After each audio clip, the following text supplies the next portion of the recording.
1 year ago, I was working in the music industry. I was in a recording studio with my critical acclaimed rap artist. We were talking about album release, and we were listening to the sound of his upcoming singles.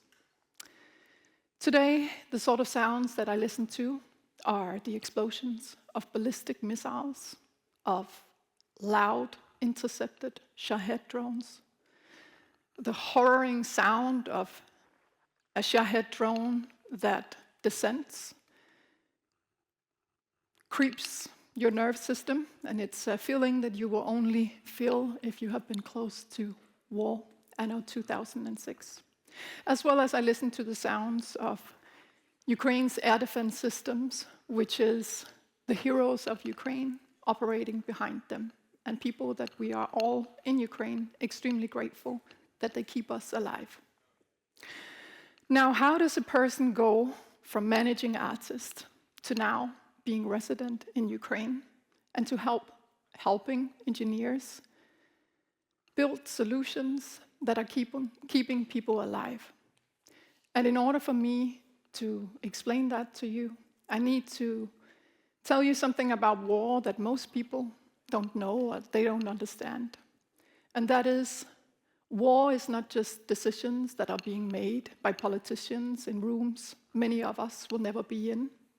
War is also not just soldiers fighting in command centers, on the battlefield, or on the front line. War is civic society, too. Civic society plays a massive role in war. And Ukraine has proven that in a way that the world has not seen for 80 years. Ukraine every day shows us what it means when a country decides that its own survival shouldn't be outsourced, but it's their responsibility. When Russia launched its full-scale invasion of Ukraine, February 24th, 2022, they also began their war crimes. We all witnessed them, and we are all aware of them. 74% of Ukrainians joined the volunteer movement. Here, one of them was my good friend, Rose. He's from Bucha. Many of you have probably heard about Bucha from the massacre. His house was broken into, the washing machine was stolen, looted, as well as all of his tools he was building. But he was on his way to the Carpathian Mountains with his family to put them into safety. Immediately after, he drove back to Kiev, where he joined the volunteer movement as a part of the 74%. The 74%, that's not a government statistic. That is 3 out of 4 Ukrainian. Of the 34 million Ukrainians that decided to stay and decided that fighting back was a way of survival. And quite soon after the full-scale invasion, drones became a part of the battlefield. Flying cameras and homemade Kawasaki drones and workshops started appearing all over Ukraine. And again, 2 of my friends, they participated in that. Anton from Kiev and Alina from Kharkiv. Alina started building drones, and Anton would drive them to the front line. 4 years later, they have participated in co-founding one of Ukraine's defense neoprimes, MITS Industries. By 2023, Ukraine had 200 plus companies working in the drone sector. And to put that into context, 1 year into the war, the biggest threat to Europe since Second World War, maybe the Cold War, Europe, the entire European Union, 27 countries combined, had only 10 companies working in the UAV sector. And Ukraine, they had more than 200, while they were being bombed every single day, building them. Today, the target for 2026 is 7 million drones. I think it's fair to say that that's a marching way above the entire NATO alliance combined this year. And how is that possible, that one country are able to produce and scale that? Partially with the help of the gentleman on my right side, but also because Ukraine understood that the traditional procurement model wasn't a way of surviving. In many ways, they had to bypass it, and yes, absolutely, the first years, it was pure survival. But now Ukraine have understood that this is a new way of conducting warfare. It's a new reform. Soon after, as Gene also mentioned in his talk, soon after the full-scale war broke out, the Ukrainian government launched the initiatives like Army of Drones, as well as Ministry of Digital Transformation, led by Mikhailo Fedorov, now the current Minister of Defense. They launched Brave One initiative, and here they gave private defense companies and individuals access to supply lists, training, as well as grants to independent companies. And today, the Brave One cluster now have more than 2,500 defense manufacturers registered under its cluster. And to go back to the homemade Kawasaki drones in the beginning of the war, these drones are now making autonomous decisions. They are being used with AI targeting, as well as they have computer vision that are able to detect a vehicle within a second. Now, I told you about the numbers and about the industry, so let me tell you why I'm one of them. During February 2022, I was watching from west of Europe, and as many, I felt a pull, and I felt a great sense of unrighteous. This was definitely an unfair war.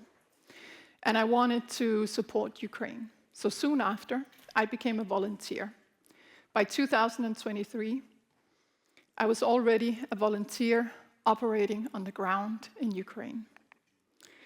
But it wasn't until 2025, last winter, in January, when I was on an 8 trip to Ukraine, delivering equipment to the Ukrainian Air Force, that I had a conversation with the gentleman here, Ilya, from the Ukrainian Air Force.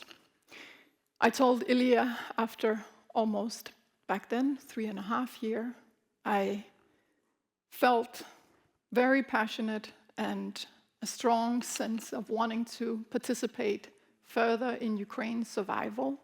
But being a volunteer part-time for several years was just not a sustainable way of living for me. And so Ilya started explaining to me that in Ukraine, a lot of people, actually he referred to 2 women, that had gone from being humanitarian workers, aid workers, who had earned credibility on the ground by the defenders, who understood the human stake in this war, now making a transition into defense. And while Ilya was talking at the cafe, I started thinking inside of myself, I had spent 10 years scouting talents, helping them accelerate, building their businesses, expand them into other territories. And then Ilya's words became clear to me, and he said, Ukraine doesn't just need weapons, it needs people that build systems, that understand how to scale operations. And here I understood that I had a mission that I could participate in. I had skills from the music industry that I could use in Ukraine. But of course, the environment and the location of my mission was very different. But I began the transition. Today, I lead one of Ukraine's leading defense tech accelerators. What we do, it's at its core, we close the gap. We close the gap between the frontline soldiers fighting a real enemy, an adapting enemy in real conditions, and the engineers in the defense manufacturing factories and the workshops across Ukraine. And we make sure that these 2 entities or 3 entities are combined. We scout the companies for the solutions that are still needed, the components that needs replacement. And then once we found the companies, we help them accelerate. And we don't do that in a traditional way. We do it advanced, because we understand that all of us expect a lot from defense manufacturers nowadays. So of course, we look at the business and we help the business. We look at the solution, we pair them with experts in the domains, fighting on the front line. We go through feedback loops, polygon test, and eventually battlefield tested. But we also make sure that when we expect small companies to raise funds from international investors, they understand IP, they understand what it means to have international investors, and also they understand the export control in Ukraine. So our program is very much advanced, and it's something that I'm extremely proud that our team have put together, because ultimately it means that the solutions we are accelerating ends up in the hands of our defenders quicker. In our acceleration, as mentioned, we deal with the armed forces a lot. We are in close communication with them, and you learn that nothing is as it seems on the front line. We hear in the media the Russians are using motorbikes, scooters, ponies, even donkeys. And recently I had a conversation with, in my opinion, one of Ukraine's heroes, greatest heroes, Lieutenant Colonel Tavs, who defended Mariupol, went into Russian captivity, got exchanged. And Tavs told me that armored vehicles aren't being used on the front line as it used to. But Russia is still producing them. And that's a chat for another day. Why is Russia producing armored vehicles if they are not deploying them in Ukraine? But that's not what I'm here to talk about. I'm here to talk about how armored vehicles disappeared from the front line, and how Russia, in no capacity, is weak just because they're using donkeys, ponies, scooters, and motorbikes. No, they understand that Ukraine know how to counter their tanks and their armored vehicles with one FPV drones in one strike, easily take out 12 soldiers. But it's much more difficult to take out 12 soldiers that are moving in 12 different directions on 12 different speed levels. You need 12 times the amount of speed in order for you to counter it. So, the armored vehicle, it didn't lose to a better weapon, but it lost to a better idea. An idea outsmarted by an engineer in a Ukrainian military lab across the front, or in a workshop in Kyiv. When we talk about defense, which is an important topic, and we talk about innovation and AI, it's very important for me that we also talk about the sacrifice. None of this would happen if it wasn't because people sacrificed their life for us to continue to build innovation. And in Ukraine, the engineers that we work with, they bury their neighbors, their friends, they go missing, and their loved ones are in captivity, being tortured. It's well documented. It's no secret. Horrific torture in captivity. And they text their parents the night before, and then there's no reply. And they text them again the next morning, and there's still no reply. Just silence. No words. Silence where a human used to be, a Ukrainian life, or a brave international soldier, defender, used to be. And see, we talk a lot about Ukraine's resilience as it's something great, and it is. But we cannot glorify what we cannot glorify what resilience means when it's at your survival. And the engineers that we work with, the day after, they bury their parents or Friends, again, go missing.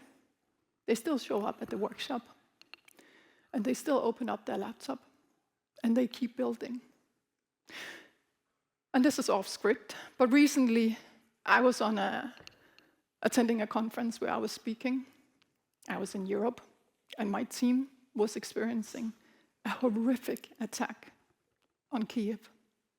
And still, the next morning, my team showed up to work. 10 a.m., we had a meeting. I didn't ask them to come. That's what Ukrainians, they do. And the first few minutes, the only thing that I could think of was looking at the bags under their eyes and the empty looks of my team, but nobody complained. They were telling me all the updates from our companies, from our mentors and experts. And that's what we need to understand about Ukrainians. The resilience is holding grief in one hand and building with the other one. And when we understand the strength of this resilience, we also understand that the Ukrainians have made a decision between grief and exhaustion, that there will be, of course, a future Ukraine. And they will build it. And we should all, not just in this room, all allied nations, we should all help them secure this future and build it. Now, to go back to where I started, 12 months ago, I was in the music industry. I had no defense background. I had no military training. I had no engineering degrees. But I did have a belief that I had something to contribute with. The civic mobilization in Ukraine is one of the most remarkable movements that I have experienced, and probably will be the most remarkable movement that I will experience, seeing a country stand up and fight for their future. And 4 years in, there's still people volunteering. 4 years in, there's still people building the defense industry. I don't know if you saw the news this weekend. I understand the US are busy with what's happening in the Gulf, where Ukraine was heavily bombed on Saturday night. Heavily. If you haven't seen it, you should look it up. I'm proud to be a part of a nation that have decided collectively that survival is everyone's responsibility. But that doesn't stop with me, and it doesn't stop with Ukraine's borders. And you don't have to move to Kyiv like I did to support Ukraine or to support democracy and sovereignty and international law. You don't need to pick up a weapon. But you might be someone who is good within logistics, and you may be someone who is good at communication, and you may be an investor who has the resources to back a company that saves lives. And to go back to AI, AI is not a future thing in this war. AI is being used right now for targeting, for logistics, and it saves lives. So in this room, and to the audience watching, you may be a software developer or a data scientist that are able to build tools that could help save lives. See, the front line is no longer a line on a map. The front line runs through every room, every workshop, every defense manufacturer, every engineer's computer. It runs through this room right now. And winning war isn't just politicians, and it isn't just armed forces. Winning a war is civic society too. Now, my final question to you all: what will be your contribution as civic society? Slava Ukraine. Thank you.